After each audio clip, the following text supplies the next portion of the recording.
Despite coming up short in the first few years, Samsung is back on top among foldable phones with the incredible powerful Galaxy Z Flip 7. From a larger flex window display to the effectiveness of its multimodal AI with Gemini Live and the power of a computer in your pocket with Samsung DeX, the Galaxy Z Flip 7 is finally the flip phone I have been waiting for. Ever since the first Galaxy Z Flip launched, I have always wanted to use Samsung's flip phones as my daily driver. Unfortunately, none of those previous efforts managed to check off all the boxes in what I am looking for. Well, that's until now. Samsung gives the Galaxy Z Flip 7 much more attention than the last few models, and in doing so, it finally meets all of my criteria.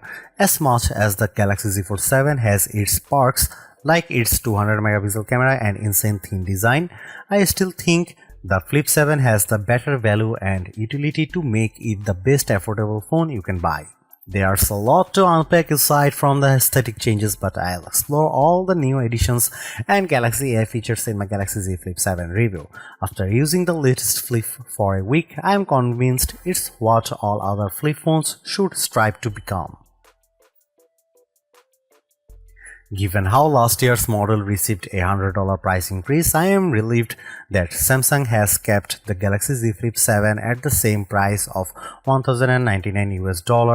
This undercuts the more expensive Motorola Razr Ultra 2025 while delivering more utility. The starting price comes with 256 GB of storage, while the 512 GB model will set you back at $1,219 US with both versions of the Flip accompanied by 12 GB of RAM. At the moment, you can choose from 4 colors: Blue Shadow, Jet Black, Coral Red and Mint. That's fewer colors than Samsung offered with the Z Flip 6, but I hope that changes over time. From a cursory look, it doesn't look like Samsung has done much to change the design of its flip phone with the Galaxy Z Flip 7. It still has flat edges that dig into my hand, and it's really tough to open one-handed, but that changes that are there are certainly welcome. For starters, the Galaxy Z Flip 7 is actually thinner than the previous model at 0.26 inches when opened, and while it's a smidge heavier at 6.63 ounces. That's a warranted given how the Galaxy Z Flip 7 has much larger main display now. Foldable phones have a reputation for being fragile, but not the Galaxy Z Flip 7. Just holding it in my hand, it feels incredibly solid and it manages to retain the same IP48 rating as before with its new armor frame aluminum design. Smudges don't appear as bad because the Flip almost has a matte-like finish, but it is not prone to the usual scratches. Samsung also says the new armor flex hinge is smoother and more durable, but there's still a crease on the Galaxy Z Flip 7's main display. Luckily, it's not as noticeable when watching videos and stuff, but I do like how it isn't as deep as the crease on the Galaxy Z Flip 5 from 2 years ago. I wouldn't say the design is as attractive as the Motorola Razr Ultra, but I am most happy about the flex window display changes. For years now, Motorola has beaten Samsung with its larger outer screens, making it even easier to run full apps and using the better rear cameras for selfies, but that changes with the Galaxy Z Flip 7. That's because Samsung's phone now packs a 4.1-inch Super AMOLED exterior display that goes edge to edge. Gone is the notch of last year's outer screen, and it's a shocking example of how much the new design makes a big difference. It's honestly an impressive change when I look at how skinny the bezels are over the Galaxy Z Flip 6 and Razr Ultra.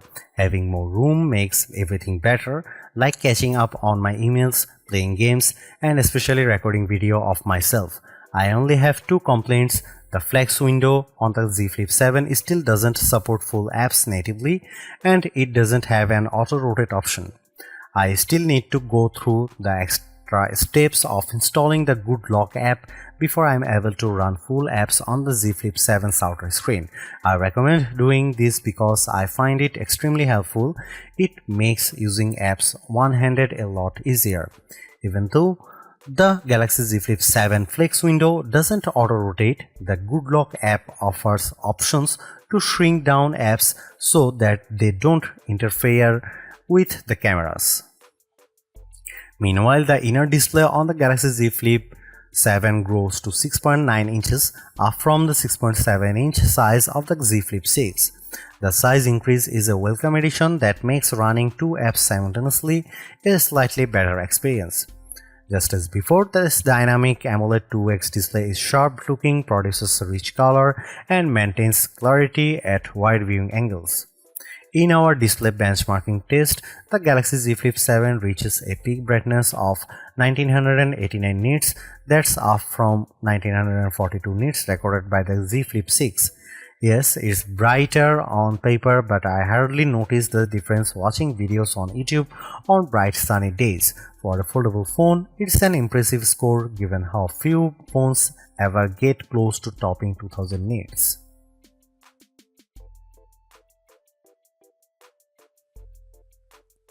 Sadly, Samsung doesn't give the Galaxy Z Flip 7 any big upgrades like what it does with Galaxy Z Fold 7.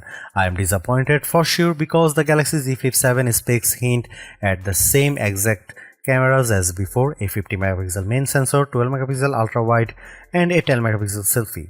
Even their apertures are identical to the Z Flip 6, which leads me to suspect that any improvements will be driven largely by the phone's updated Pro Visual engine. However, I will say the Z Flip 7 is the best camera phone for creators due in part of the utility of its flex modes.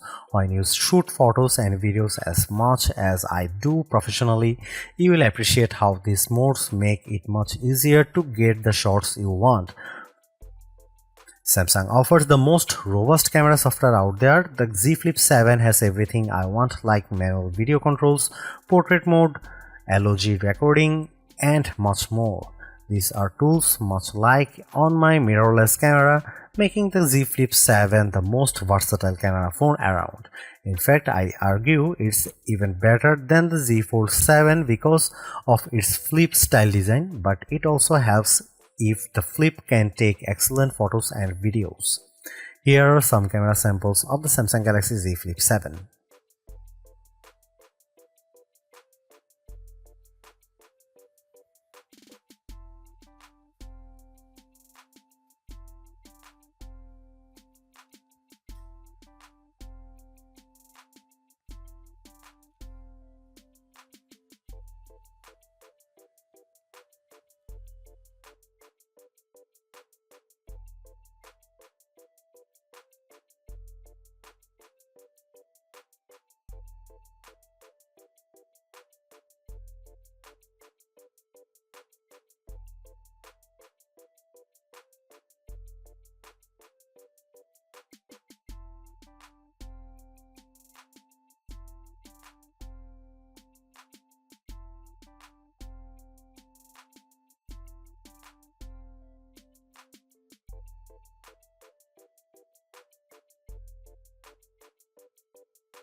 If there is one controversy surrounding the Galaxy Z Flip 7, it has to be Samsung's decision to drop Qualcomm as a system-on-chip supplier in favor of its own in-house chipset.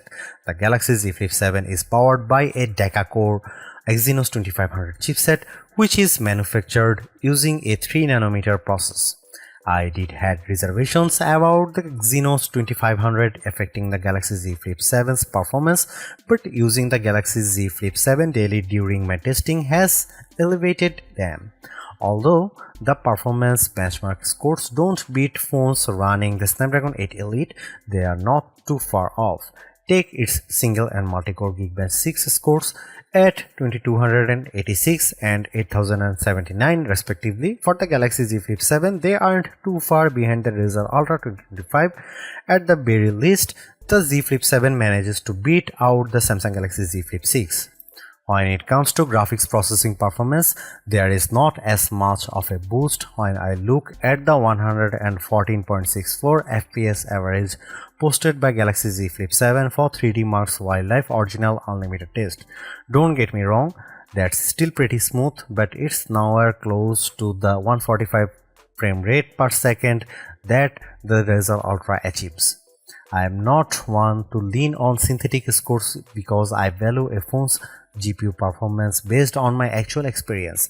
After putting in some playing time with Age of Origins and Diablo Immortal on the Galaxy Z Flip 7, I barely notice any major differences compared to gameplay on the Razr Ultra.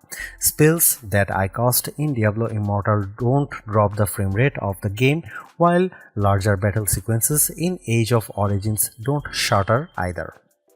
However, the Exynos 2500 is laughably slow at rendering video. With Adobe Premiere Rush, it takes more than a minute for it to render, where the same task for last year's Snapdragon 8 Gen 3 powered Z Flip 6 took 43 seconds. That's a big difference that's tough to explain, but it could come down to how the Exynos 2400 is optimized specifically for video rendering. Due to its larger screen, the Galaxy Z Flip 7 benefits from a larger 4300 mAh battery, an upgrade from the Z Flip 6's 4000 mAh capacity. I would argue this is the main reason why the new phone is able to last longer in our battery drain test, where we have phones surf the wave until they run out power. It reaches an average time of 12 hours and 24 minutes before tapping out, whereas the Z Flip 6 lasted 11 hours and 1 minute running the same test. That's an improvement for sure, but it trails the even longer 15 hours and 42 minutes that the Razr Ultra 2025 achieves. Then again, Motorola's phone is packing an even larger 4700 mAh battery and benefits from better power optimization thanks to the Snapdragon 8 Elite. I have no complaints with the Galaxy Z Flip 7's battery performance based on my day-to-day experience so far, which gets me through my work day with no issues at all. At around bedtime though, I have usually found it running into power saving mode, so nightly charging is necessary with this one. While the battery life performance could have been better, I was hoping for Samsung to offset it by giving the Galaxy Z Flip 7 faster charging speeds. That's not the case here, as the new phone is still sporting the same speed as before. That's 25 watt wired and 15 watt wireless. After 15 and 30 minutes of charging, the Galaxy Z Flip's battery is able to get to 29% and 55% respectively. When I think about AI, I often remember Samantha, the AI assistant in the 2013 film Her, voiced by Scarlett Johansson. That's the epitome of how I could carry AI with me everywhere, and the Galaxy Z Flip 7 is the closest thing we have to that. This is because of the multi-modal capabilities of Gemini Live, which lets Gemini tap into the camera to see the world around me. What makes the Galaxy Z Flip 7 a better AI companion than say the Galaxy Z Fold 7 is how its compact size lets me carry the phone in my short pocket. I have actually tried keeping the one half of the Galaxy Z Flip 7 with the cover screen on the outside of my shirt pocket, mimicking how Joaquin Phoenix's character carried around Samantha on his adventures. Now that's something you couldn't do with larger phones. Since Gemini Live is multimodal, I am able to ask about everything I am looking at. I used the assistant to check out the circuit breaker in my home to see if there is anything wrong with it because the second inexplicably lost power. To my surprise, Gemini was able to determine that one of the breakers were tripped, which I couldn't tell because it looked like it was in the on position, and it guided me on how to reset the breaker. That saved me from having to call an electrician to come out. Beyond Gemini Live, there are a few more new additions courtesy of Galaxy AI. Borrowing from the Galaxy S25 series from earlier in the year, the Z Flip 7 offers the Now Brief and Now Bar. They are useful additions, but I find the Now Bar much more helpful due to how it essentially has rich live notifications. There is also cross-app actions, which leans on Gemini to perform complex actions all with voice commands. It works well across the native apps on the Flip to do things like researching the next time I have an appointment and reminding me, but I really want to see more support for third-party apps. Obviously, it's a work in progress, but it is still light years better than anything Apple Intelligence offers. Other new Galaxy AI features with the Z Flip 7 include a new audio eraser tool that also debuted with the Galaxy S25. For the average person, audio eraser lets them remove distracting or unwanted background noise from videos, but in my experience, it can sometimes cause my voice to sound a little too artificial when I get too generous with the noise cancellation. Beyond that, the Galaxy Z Flip 7 has all the other Galaxy AI features that have been released to date. They include photo editing stuff like generative edit and sketch to image, along with productivity-centric ones such as writing assist, call assist, note assist, and more. Even though there is not as many new Galaxy AI tools introduced here, the latest Flip still has one of the richest packages around. The Galaxy Z Flip 7 is the best foldable phone in my opinion. After using the Z Fold 6 for most of the last year, it's refreshing to switch it to a flip-style phone. I'm especially glad it's much lighter, more compact device for me to carry around. Thanks to big upgrades like its larger flex window display, multi-modal AI capabilities, and Samsung DeX. The Galaxy Z Flip 7 has all the ingredients in what I want in a phone, and it helps that it doesn't cost a fortune either. Over on the creative side of things, no other phone matches the utility of the Flip for what I want in a camera phone. Although the camera performance is barely improved from the Galaxy Z Flip 6, its rich camera app and handy flex window display make it more powerful to use. Motorola has dominated the flip phone scene for the last couple of years now, and while the Razr Ultra 2025 is a super upgrade, the Galaxy Z Flip 7 convinces me that Samsung is back on top. I would even recommend getting it over other $100 priced flagships like the Pixel 9 Pro or iPhone 16 Pro. Those phones in no way can match the utility of the Galaxy Z Flip 7.